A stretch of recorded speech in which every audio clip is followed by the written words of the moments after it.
আজকে আমি তোমাদের সাথে শেয়ার করব আমার এক্সের সাথে আমার কিভাবে রিলেশনশিপ শুরু হয়েছিল, আমার এক্সকে আমি কি দিয়েছিলাম, আমার এক্সের সাথে প্রথমবার কোথায় দেখা হয়েছিল, আমার এক্সের সাথে আমি কি করেছিলাম। আজকে সব কিছু এই ভিডিওতে তোমাদের সাথে শেয়ার করব।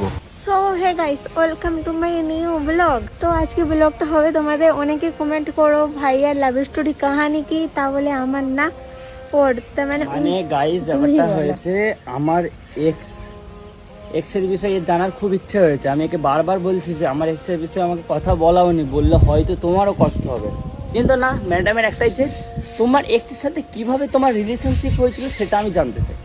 এবার সেটা আমাকে একে বলতে হবে।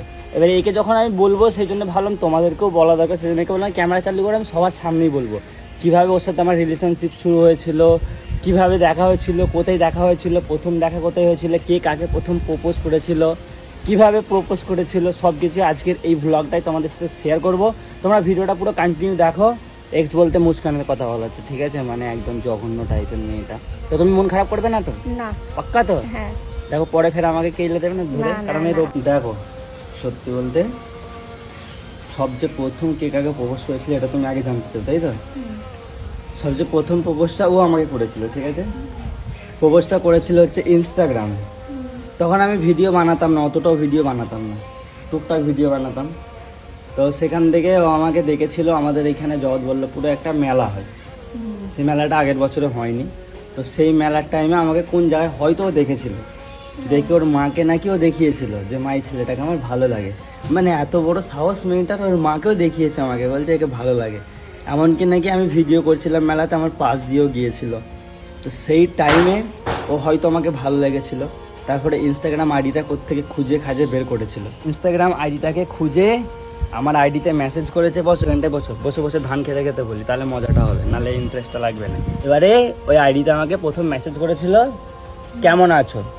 আর তখন সত্যি বলতে গেলে আমার কাছে অত মেসেজও আসতো না, একটা দুটো হয়তো মেসেজ আসতো। আমি ভাবতাম যে কে মেসেজ করেছে, কী জন্য করেছে, দেখি রিপ্লে করি, সঙ্গে সঙ্গে রিপ্লে, মানে সঙ্গে সঙ্গে করিনি, হয়তো কাজ করতাম তখন। তো ফাঁকা হয়ে আমি মেসেজ করেছিলাম। আমি বললাম কে? বললো যে হোক খবর, তুমি কেমন আছো? আমি বললাম হ্যাঁ ভালো আছি। সেসব মেসেজের স্ক্রিনশটগুলো আমার কাছে, মানে তোমাদেরকে আমি দেখাতাম, ওগুলো সব ডিলিট হয়ে গেছে, কী কারণে জানি না। তো বলে আমাকে বললো যে আমার বাড়ি অমুক জায়গায়, তো আমি তোমাকে দেখেছিলাম জগৎবল্লভপুর মেলায়, তুমি ভিডিও করো তো? আমি বললাম যে ভিডিও বলতে টুকটাক করি এরকম, তখন মানে টুকটাকই করতাম। তারপরে আমাকে সে বললো যে একটা কথা বলবো, কিছু মনে করো না? কি বলো, তুমি কি আমার বন্ধু হবে? আমাকে প্রথমে বন্ধু করেছিল, মানে একদিনের জন্য বন্ধু ছিলাম, ঠিক আছে? শুনতে পাচ্ছ? মন খারাপ করছে, দেখেছো? মন খারাপ করছে না। আচ্ছা ঠিক আছে, তাই বলবো নি গাইস, বলবো নি, আরে মন খারাপ করছে। বলো না। না না থাক, শুনতে হবে না না, শুনতে হবে না, শুনে লাভ নেই। তাহলে আমিও বলবো না, আমি চলে যাচ্ছি। বলো বলো বলো। এবার তারপরে আমি বললাম যে বন্ধু হবে, ঠিক আছে হও। বন্ধু হলো আমার। এবারে বন্ধু থেকে আজকে ধরো সকাল থেকে আমার কথা বলা শুরু হয়ে যাচ্ছে, ব্যাস রাতটা হতে না হতেই পটে গেছে। রাত হতে না হতেই ও আমাকে বলছে তোমাকে একটা কথা বলার ছিল। হ্যাঁ বলো, কি বলবে বলো। আমি কাজ ফ্রি হয়ে, মানে রাত্রে আমি মানে তখন কাজ করতাম, তুমি ওর সাথে কথাই তো বলতে আমার না সবসময় থরি কথা বলতাম, কাজে ফাঁকা হয়ে কথা বলতাম। রাত্রিরে কাজ মানুষের থাকে না, জানো, রাত্রিরে সবাই ফ্রি থাকে। সেই টাইমটাই ও আমাকে বলছে একটা কথা বলো না, কি বলো। বলছে যে খারাপ মনে করি না। বলছি না। বলছি তোমাকে মেলায় দেখেছিলাম, দেখে আমি আমার মাকে বলেছিলাম যে মা এই ছেলেটাকে আমার খুব ভালো লাগে। বলছি আচ্ছা, তারপরে তোমার মা কি বললো? বলছে কোন ছেলেটা? আমি তোমাকে দেখালাম, দেখে বলছে না ছেলেটাকে তো ভালোই দেখতে আছে। আমি তখন হেসে উঠেছি, বলছি আমাকে দেখতে ভালো তোমার মা বলেছে, এই তো ভাবার বিষয় নয়। কারণ তখন আমাকে সত্যি করে গাইছে অনেকটা পরিমাণে, বুঝতে পারছো তো? মানে ছোট খারাপ দেখতে ছিল না ভালো দেখতে ছিল? খারাপ, ওই কেমন বাঁদরের মতো দেখতে ছিল, এখনো বাঁদর আছে। সেটা দেখে বলছে অনেক সুন্দর। হ্যাঁ হ্যাঁ, বলে আমাকে বলছে যে তুমি কি আমার সাথে রিলেশনশিপে আসবে? আমি তখন হেসে বললাম যে রিলেশনশিপ শুরু আমার দ্বারাই হবে না, কারণ ওর আগেও একটা মেয়ে আমাকে ধোকা দিয়ে চলে গেছিল। সত্যি কথা গাইছে, এটা তুমি অনেকে জানো না, তো তোমাদেরকে বলা দরকার। ওর আগেও একটা মেয়ের সাথে আমার লাইন ছিল, তুমি হয়তো জানো, গাইসরা জানে না। তো সে আমাকে বাস দিয়ে চলে গিয়েছিল। মানে তার সাথে কিরকম রিলেশনশিপ ছিল বলো তো? ওই ফোনে কথা, হ্যালো বাবু শোনা যেন, ওইসব নয়। সামনাসামনি দেখা হতো পাশের গ্রামেরই। ওইসব বলতে বলিস? হ্যাঁ, ওই ঝিঁড়ের দিকে ঘর, যাই হোক বাদ দাও না, ওইসব কথা ইগনোর মারো না। এবারে ও আমাকে ধোকা দিয়ে অন্য ছেলের সাথে আমি দেখে ফেলেছিলাম একবার, যে ঘুরছে আর করছে, আমি সাইড হয়ে গেলাম। মানে একতরফা পেঁয়াজ যাকে বলে, আমি একা লাইন মারতাম, থরি মার তোমাকে। তো তারপরে আমি বললাম যে দেখো আমি পারবো না, একটা মেয়েকে আমি ভালোবাসি, হ্যান ত্যান বলে আমি ওকে ইগনোর করছিলাম একদিন।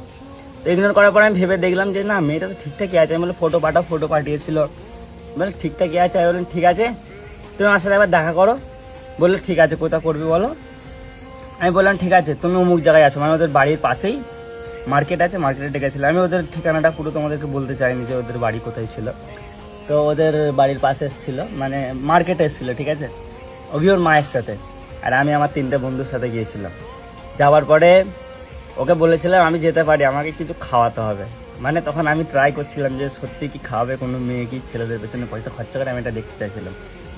আমার সাথে আমার 2টো বন্ধু গিয়েছিল। বলে কি খাবে, বললেন যা খুশি বলে না আমার হাতে 200 টাকা ধরিয়ে দিয়েছে, জানো তো। এবারে 200 টাকাটা কি জন্য দিলেন, যে কী করবো এটা, বলছে তুমি খাবে বললে তো খেলাও, কি খাবে। আমি না এইভাবে নয়, তুমি খাওয়ালে খাবো বলেছি। বলছে এই তো পয়সা দিলে এটা খাবে। বলছে পয়সা তো আমার কাছেও আছে, আমি তো নিজেও কিনে খেতে পারবো। বলে একটা ফুচকার দোকানে, ওদের পাশে একটা ফুচকার দোকান ছিল। না ওর মা জানতো, এইটাই তো মেন টুইস্ট তো এইটাই। বলে ওই ফুচকার দোকানে 200 টাকা দিয়ে দিয়েছিল, ঠিক আছে। এক্স আবার কোন মেয়েটা, না মুস্কানের কথা হচ্ছে এখন, ওসব বা 200 ঝাল ছিল ওসব, মানে যাই হোক। বলে 200 টাকা দিয়েছিল। এবারে আমি তো ফুচকা খাই না অতটা, আমি 10 টাকার মতো খেয়েছি। আর আমার 2টো বন্ধু ছিল, সে বন্ধুগুলোকে তোমরা ভিডিওতে হয়তো দেখোনি, কারণ আমি তাদেরকে ভিডিওতে আনিনি। তো গুপ করে 200 টাকার ফুচকা গায়েব করে দিল। মানে লোকটাকে বলে দিয়েছিল যে এরা 1 টাকার ফুচকা খাবে খাইয়ে দেবে। আর আমরা ফুচকালাকে বলেছিলাম যে গুনে 200 টাকারই ফুচকা দেবে, বেশি দিতে হবে না। আর সব খেয়ে নিয়েছে, ঠিক আছে। তারপরে ওই দূর থেকে আমি দেখেছিলাম ওকে, ওই বোরখা পড়েছিল, মুখ তো দেখতে পাইনি। তারপরে একদিন ও আমাকে বলল যে তুমি আমার সাথে দেখা করবে, মানে আমি রাজস্থানে চলে যাব সেই টাইমে। বলছে আমার সাথে তুমি একবার দেখা করো। ঠিক আছে কোথা করবে বলো। বললো ডোমজু নিরঞ্জনা পার্কে। ওর মায়ের সাথে এসেছিলো দেখা করতে আমার সাথে, একা আসেনি, ঠিক আছে। ওর সাথে একটা বাচ্চা মতো মেয়ে এসেছিলো, আর ওর মা এসেছিলো। তারপরে ওর মাকেও এক জায়গায় বসিয়ে রেখে আমার সাথে সাইডে দেখা করতে এসেছিলো, কথা বলছিলাম, ভিডিও করেছিলাম, সেই ভিডিওগুলো আপলোড আছে। তো ওইটাই আমাদের ফার্স্ট বলতে পারো দেখা হয়েছিল, মানে ওই নিরঞ্জনা পার্কে। তারপরে ওখান থেকে হয়ে ওর মাকেও পাঠিয়ে দিল বাড়িতে। তারপরে আমার সাথে আমার 2টো বন্ধু ছিল, তারা তাদের বাইকে ছিল, আমার বাইকে আমি একাই ছিলাম। তো আমার বাইকে করে নিয়ে গিয়েছিলাম অঙ্কুরহাটিতে। অঙ্কুরহাটির ওখানে একটা ক্যাফে আছে, সেই ক্যাফেতে গিয়ে চা খেয়েছিলাম। সব পয়সা কিন্তু না একটা কথা মানতে হবে, আমার এক্স মানে চোর হতে পারে কিন্তু গরিব না। মানে কথাই আছে না, সেই কি একটা ডায়লগ আছে ভুলে গেছি। সে চোর ছিল কিন্তু গরিব ছিল না, কারণ তার কাছে পয়সা ছিল, ঠিক আছে। ওখানে গেছে, ওখানে যা টাকা বিল হয়েছে সব দিয়েছে। আমার গাড়িতে 500 টাকার মতো তেলও ভরে দিয়েছিল, আর খরচা করেছিল মানতে হবে। তবে এক্সই হয়, সে যতই ভালো সাজুক না কেন, সে তার আসল রূপ দেখালে কিছু বলবো না। তো এটা ফার্স্ট দেখা হয়েছিল। তারপরে আমি ওখান থেকে রাজস্থানে যাই। রাজস্থানে যাওয়ার পরে আমি আবার বাড়ি আসি। বাড়ি আসার পরে আবার ওর সাথে মিট হয়। সেই মিটটা হয়েছিল উদয়নপুরে, পোলে, যে দেখেছিলে তোমরা ওটা। সেই পোলে গিয়ে দেখা করেছিলাম, ওটাই আমাদের লাস্ট দেখা ছিল। হয়তো আল্লাহ চেয়েছিল, বুঝতে পারছো, এরকম ভালো একটা মাইয়া রেখেছিল আমার লাইফে, ওই জন্য আল্লাহ চেয়েছিল যে ওকে হাঁটা বেশ বাঁচা, মানে সেই ডাইরেক্টটা বুঝতে পারছি তো।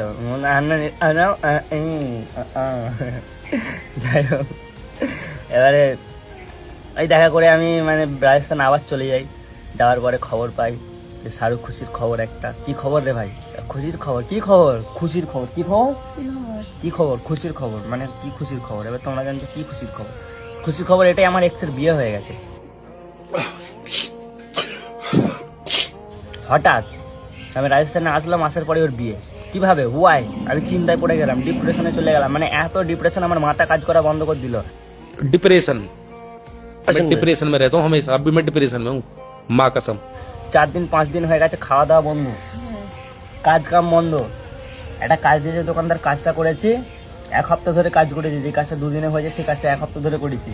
তা আবার 7 দিন 8 দিনের মাথায় দোকানদার বলছে কাজটা হয়নি, ভাঙতে হবে।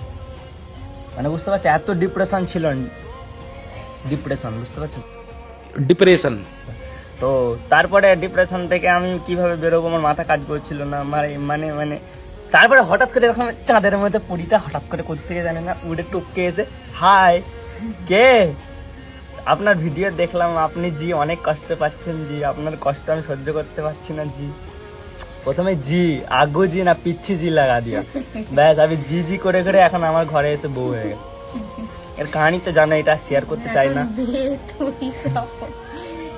এখন মারতে পারলে তবে জানে শান্তি কি তখন জি এখন মারবো কি করে পয়সাগুলো নষ্ট করবো কোথা কি খরচা করবো সেই সব প্ল্যান মানে কি ঠিক তো হ্যাঁ আর আমাদের কাহিনীটা এরকমই ছিল আর রিফার আর আমার লাভ স্টোরি কাহিনী তো তোমরা অনেকেই জানো তারপরেও কেউ যদি না জেনে থাকো কমেন্ট করবে যে দাদা রিফার আর তোমার লাভ স্টোরি কাহিনীটা শেয়ার করে কীভাবে বিয়ে হয়েছিল কোনখান থেকে শুরু হয়েছিল একটা ভিডিও আছে যদি কেউ ইউটিউব সোয়াইপ আপ করে দেখতে চাও তো দেখতে পারো তারপরেও যদি বলো না দাদা ভিডিও আপলোড করো তারপরেও আপলোড করব আর আমার এক্স যে ছিল সে অনেক পরিমাণে ঢ্যামনা মেয়ে ছিল ঢ্যামনা চিটি একেবারে সেই ইয়ে দেখেছিলে তোমরা দাঁড়াও না ওই কালনাগিনী দেখেছিলে কালনাগিনী কোনোদিন দেখেছিলে আর দেখবে কি করে কালনাগিনী বলে কিছু হয় না ওটা জাস্ট ফর নাম তো আসল কালনাগিনী আমি দেখেছিলাম সে কালনাগিনীর মতো রূপ বদলেছিল কালনাগিনীর মতো ছোবল দিয়েছিল অনেক কিছু করেছিল সে ছোবল দেওয়ার পরে আবার রিটার্ন আসতে চেয়েছিল কিন্তু ততক্ষণ করতে চলে এসেছিল এই ম্যাটারটাকে সামলে দেয় তো সবাইকে একটা কথাই বলতে চাই যদি তোমাদের লাইফ থেকে কোনোদিন কোনো মানুষ হারিয়ে যায় বা ছেড়ে চলে যায় ভাই ডিপ্রেশনে যাবে না কারণ আমি ডিপ্রেশনে যে ভুল করেছিলাম ডিপ্রেশনে না গিয়ে তুমি একটা জিনিস সবসময় মাথায় রাখবে আরে যে ছেড়ে গেছে সে তোমার ভাগ্যেই ছিল না যে ছেড়ে গেছে সে তোমার ভাগ্যেই ছিল না তখন তো যে আসতে চাইছে সেই তোমার ভাগ্যে আছে ঠিক না তখন আমি তোমাকে মোটিভেট করেছিলাম বলে তুমি আজকে এইখানে এসছো না হলে তখন কেঁদে অপারেশন যাবে এটা সত্যি কথাই আমাকে ফুল মোটিভেট করেছে আর তোমাদেরকে বলবোই বা কি যারা প্রথম থেকে আমাদের ভিডিও দেখে আসছো সেই রাজস্থান থেকে সব জানবে ঠিক আছে আর কে আমাদের ভিডিও প্রথম থেকে দেখে আসছো কমেন্ট করবে আমি সবার কমেন্টগুলো দেখতে চাই আর সবাইকে লাভ ইউ বলতে চাই লাভ ইউ বলো তারা পাশে না থাকলে আমরা এত দূর আসতেও পারতাম না ঠিক কি না এই যে এত দূরে এসেছি এত সাবস্ক্রাইবার হয়েছে এত ফলোয়ার্স গেইন করেছি সব তোমাদের জন্য তোমাদেরকে লাভ ইউ তো আগে বলা দরকার আর থাক আর কিছু বলবো না বাকি আমার এই এক্সের কাহিনীটা তোমাদেরকেও শোনালাম এবারে তোমরা তো শুনে নিয়েছো এবার আমি ক্যামেরাটা বন্ধ করবো আমার ধুলানি হবে তোমরা চাপলিও নি বস মনে গুসা হয়ে আছে না আমি এই যে কাহিনীগুলো শুনে তার জন্য মারবে না আবার হ্যাঁ বলছো সামনাসামনি ওপেন চ্যালেঞ্জ দিচ্ছে যে ফাটিয়ে দেবো দেখ ভালো লাগে লাইক করো তাকে কি কি গিফট করেছিল এটা বলুন তো গিফটগুলো হ্যাঁ মানে গাইস ওকে অনেক গিফট করেছিল সেগুলো আমাকে এখনো জানো তুমি হ্যাঁ বলছি তাহলে শোনো ওকে আমি গিফট করেছিলাম প্রথম হচ্ছে রাজস্থান থেকে একটা শাড়ি কি হ্যাঁ না শাড়ি গিফট করেছিলাম চুড়ি হ্যাঁ রাজস্থানের চুড়ি ফেমাস চুড়ি রাজস্থানে ঠিক আছে চুড়ি গিফট করেছিলাম ফোন পেতে অনেকবার মানে ওই যে সেই ফ্লিপকার্ট হয় না ফ্লিপকার্টে অনেকবার টাকা দিয়েছি কী সব অর্ডার করতো ব্যাগ জামা টামা সব কিনে দিতাম ফোন দিয়েছিলাম অনেক কিছু আমি বলতে চাই না ভাই বলছে আমি বলবো নি বাদ দাও তো ওইসব কথা আমি শুনবো না সব কথা বাদ দাও কারণ যে আমার পেছনে খরচা করেছিল তার পেছনে আমার খরচা করতে হেভি লাগতো যে না আমার পেছনে খরচা করেছে আমি কেন করবো না কিন্তু শেষে বুঝলাম সে কাল লাগিয়ে নি রে 2 টাকা খরচা করে 50 টাকা নেবে আমার কাছ থেকে